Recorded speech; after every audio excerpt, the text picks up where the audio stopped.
আসসালামু আলাইকুম রহমতুল্লাহি ওয়া বারাকাতুহু। আমার ফেসবুকের প্রাণপ্রিয় কলিজার ভাই বন্ধুরা, দেখতে পাচ্ছেন আমি কিন্তু একটা ধানের জমিতে দাঁড়িয়ে আছি।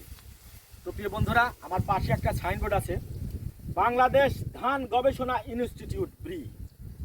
তো প্রিয় বন্ধুরা, আঞ্চলিক কার্যালয় সিরাজগঞ্জ, জাত প্রদর্শনী ব্রি ধান 89। তো প্রিয় বন্ধুরা, এই ধানের প্রশিক্ষণ করেছিলাম ধান লাগানোর আগে। সরকারিভাবে একটা প্রশিক্ষণ আসছিল, তো সেই প্রশিক্ষণে আমি অংশগ্রহণ করেছিলাম। তো সেই অফিস থেকে আমাদের ধানের বীজ বেসন যাকে বলে আর কি, ধানের বেসন কিন্তু তারা আমাদেরকে বিনামূল্যে দিয়েছিল যে এই ধানটা লাগানোর জন্য। তো প্রিয় বন্ধুরা, আমি সেই ধানের চারা দিয়ে তারপরে কিন্তু এই ধান লাগিয়েছিলাম। তো যাই হোক, লাগানোর পরে আমি দেখতে পেলাম, তো ওনারা বলছিল যে এই ধান আপনাদের এই বিলে এই ধানের ফলন হবে কমপক্ষে 60 থেকে 70 মণ। তো প্রিয় বন্ধুরা, তো আমাদের কৃষিকাজে যে খরচ, সার কীটনাশক আমাদের যেভাবে আমরা প্রয়োগ করি, আসলে সেই তুলনায় কিন্তু আমরা ওই রকম ফলন পাই না। তো যাই হোক বন্ধুরা, তো এই ধান সরকারিভাবে ট্রেনিং করার পরে যখন ধানটা লাগালাম, তো আমি সেই ধানের জমিতে আছি। তো মাশাআল্লাহ, আল্লাহ রাব্বুল আলামিন মোটামুটি ভালো ধান দিয়েছেন। তো আপনারা দোয়া করবেন। তো কৃষক যদি ভালো ফলন পায় তাহলে কিন্তু এই ধান তারা লাগাবে। আমরা 28 ধান লাগাই, 29 ধান লাগাই। আমাদের এই পাবনা জেলাতে, সুজানগর উপজেলায় আমাদের এই 28, 29 ধানটার প্রচলনটা একটু বেশি।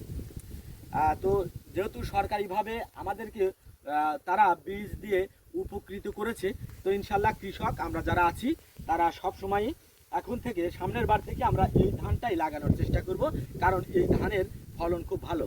তবে আর একটা কথা আছে বন্ধুরা, আমরা 28, 29 ধানের ভাত খেতে কিন্তু অভ্যস্ত। এখন এই 89 ধানের ভাত কীরকম হবে তা আমরা এখনও জানি না। এই ধান পাকার পর কেটে যখন আমরা সিদ্ধ করে ভাঙিয়ে খাবো, তখন কিন্তু আমরা এর স্বাদ কীরকম আমরা কিন্তু বুঝতে পারবো। যদি সব মিলিয়ে ভালো হয় তাহলে অবশ্যই কৃষক এই ধানটাই আবাদ করবে।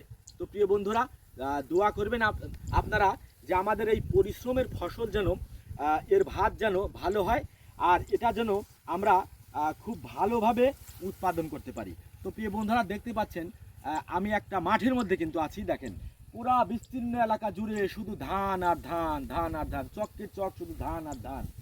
তো এই ধান, এত পরিমাণ ধান উৎপন্ন হয় আমাদের পাবনা জেলার এই সুজানগর উপজেলার।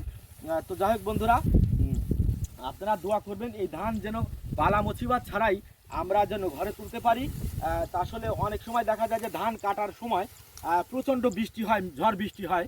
তো এ পর্যন্ত কোনো বৃষ্টির দেখা আমরা পাই নাই, মানে ওইভাবে ছিটে ফোঁটা বৃষ্টি হয়েছে, ঝড় বৃষ্টি হয় নাই। তো ইনশাল্লাহ আমার বিশ্বাস আল্লাহ রাব্বুল আলামিন আমাদেরকে এই ধান ঘরে তোলার জন্য অবশ্যই সহযোগিতা করবেন। আর আপনারা দোয়া করবেন, আমরাও আল্লাহর কাছে দোয়া করব আমরা যেন এই ধান সঠিকভাবে কেটে মাড়াই করে ঘরে তুলতে পারি। তো প্রিয় বন্ধুরা, ধন্যবাদ আপনাদেরকে এত সময় ধরে আমার এই ভিডিওটি দেখার জন্য। আজকের মতো এ পর্যন্ত। ইনশাল্লাহ আগামীতে আরও সুন্দর একটা ভিডিও থাকবে। আসসালামু আলাইকুম রহমতুল্লাহি ওয়া বারাকাতুহু।